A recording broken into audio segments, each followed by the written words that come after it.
বহুত শলাগ ল'বলগীয়া তিনিচুকীয়া যে মিলনজ্যোতি সংঘৰ যুৱকসকল আছে তেওঁলোকৰ ভৱিষ্যত উজ্জ্বল হ'বলৈ আমি কামনা কৰোঁ। লগে লগে আজি গণৰাজ্য দিৱস উপলক্ষে যি উলহ মালহেৰে তেওঁলোকে ক্ৰীড়া সমাৰোহ পাতি আজি এই পিছপৰা অঞ্চলত তিনিচুকীয়া গাঁও পঞ্চায়তৰ এটা পিছপৰা অঞ্চলত তেওঁলোকে খেলৰ প্ৰতি যি সন্মান ল'ৰা ছোৱালী শিশুসকলক আগ্ৰহী কৰি তুলিছে আৰু আজিৰ এই উলহ মালহেৰে আজিৰ এই শুভ দিনটো তেওঁলোকে যেনেকৈ পাৰ কৰিব বিচাৰিছে তাৰ বাবে সঁচাকৈ ধন্যবাদ। নিজকে ইয়াত আহি সঁচাকৈ এটা গৌৰৱ অনুভৱ হৈছে যে আজিৰ এই শুভক্ষণত আজি ইয়াত সাক্ষী হৈ থাকিলোঁ। ধন্যবাদ। আমি তিনিচুকীয়া মিলনজ্যোতি যুৱ সংঘৰ তৰফৰ পৰা ৭৬তম গণতন্ত্ৰ দিৱস উপলক্ষে সমূহীয়া ৰাইজ আৰু ছাত্ৰ ছাত্ৰীসকলৰ ক্ৰীড়া সমাৰোহৰ আয়োজন আজি নহয় ২০২৩ চনৰ পৰা আমি কৰি আহিছোঁ আৰু পৰম কৰোণাময় ঘৰৱালাই যদি আমাক আশীৰ্বাদ কৰে আগলৈকে কৰি থাকিম। তাতে আমি ক'বলৈ গ'লে আমাৰ বেলেগ আগতে ৩দিনীয়া কাৰ্যসূচী আছিল, এইবাৰ আমি এদিন বঢ়াইছোঁ ৪দিনীয়া কাৰ্যসূচী। ৪দিনীয়া কাৰ্যসূচীত ক্ৰীড়া বুলি ক'ব গ'লে আমাৰ খেল প্ৰায় ৪০টা খেলৰ ওপৰত আছে। তাতে আমাৰ মূল খেল যেনেকৈ থাকে ৰছী টনা খেল, ক্ৰিকেট খেল আৰু দৌৰ খেল থাকে, কলগছ বগোৱা, বিভিন্ন ধৰণৰ খেল। আমি আমাৰ তিনিচুকীয়া মিলনজ্যোতি যুৱ সংঘৰ অকল খেলা ধূলাৰ লগতে জড়িত নহয়, সমাজত যি বেদাদী কামসমূহ চলি থাকে যেনেকৈ ড্ৰাগছ ভাং সেইবোৰ নিৰ্মূল কৰাৰ লগতো আমি আগতে জড়িত হৈ আহিছিলোঁ আৰু ভৱিষ্যতে জড়িত হৈ থাকিম। তাকে আৰু মই আমাৰ আজিৰ পৰা যেনেকৈ আলোচনা কৰিছে এখন ড্ৰাগছমুক্ত সমাজ গঢ়ি তুলিবলৈ তিনিচুকীয়া মিলনজ্যোতি সংঘৰ পৰা আগবাঢ়ি আহিছে, কি ক'ব এটা বাৰ্তা প্ৰেৰণ কৰিব আহিছে সমগ্ৰ হ'বলৈ? আমি তিনিচুকীয়া মিলনজ্যোতি যুৱ সংঘই সদায় সমাজৰ পৰা এইটো যি বেদাদী কামসমূহ যেনেকৈ ড্ৰাগছ ভাং এইবিলাক আঁতৰাবলৈ চেষ্টা কৰি আহিছোঁ।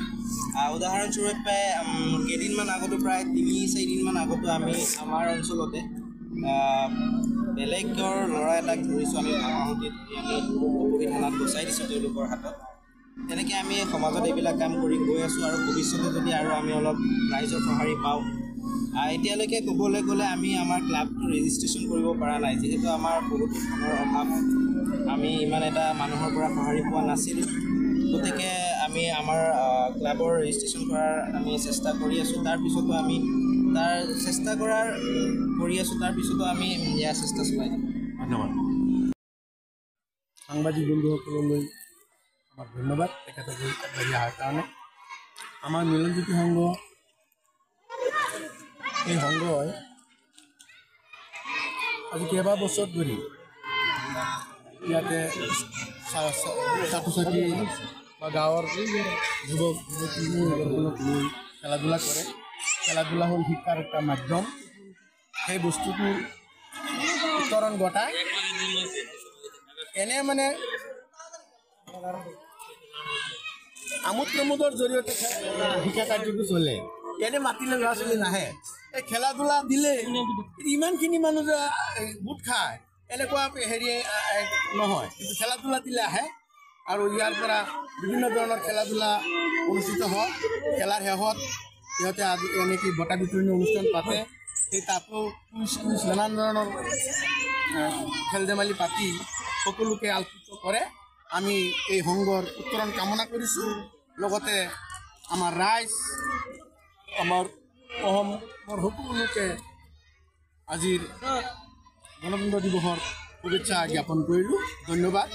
জয় আই অসম। আজি মানে কি আমি ইমান আনন্দিত হৈছোঁ, এইটো মানে ভাষাৰে প্ৰকাশ কৰিব নোৱাৰোঁ। কাৰণ মিলনজ্যোতি সংঘই মানে গোটেইখিনি জেগাত এই অঞ্চলৰ ভিতৰত ইমান ধুনীয়াকৈ এটা স্পৰ্টছ পাতিলে, তাৰ কাৰণে আমি সঁচাকৈ আনন্দিত। আৰু মিলনজ্যোতি নামটোৱে আমাক মানে বহুত ওপৰলৈ লৈ গ'ল। মিলন মানে আমাৰ সকলোৰে মিলিজুলি কাম কৰা আৰু জ্যোতি মানে আমাৰ পোহৰ বিলাই দিয়া। গতিকে তেখেতসকলে যে এনেকুৱা এটা শব্দৰ নামত শব্দ দি পেলাই মানে মিলনজ্যোতি সংঘ নামটো নামাকৰণ কৰিলে, জয়যত সকলোলৈকে আন্তৰিক ধন্যবাদ আৰু কৃতজ্ঞতা জ্ঞাপন কৰিছোঁ। লগতে অসম চৰকাৰৰ ডক্টৰ হিমন্ত বিশ্ব শৰ্মা ডাঙৰীয়া তেখেতো কৃতজ্ঞতা জ্ঞাপন কৰিছোঁ আৰু নতুন বছৰৰ ওলগ জনাইছোঁ, শুভেচ্ছা জনাইছোঁ। আৰু এই কৰ্মকৰ্তাসকলে, উদ্যোগী যুৱক বন্ধুসকলে আমাক মানে কি কৰিলে, ৰেলী দিলে। ইমান এই অঞ্চলটোৰ ভিতৰত ইমান ধুনীয়াকৈ ৰেলী দিলে আৰু মেহমানসকলক, আলহীসকলক ৰেলীৰ মাজেদি আমাক আগমন ঘটালে। তাৰ কাৰণে বহুত বহুত ধন্যবাদ আৰু বহুত বহুত মানে কি ক'ম, এইটো ক'বলৈ ভাষাটো নায়েই।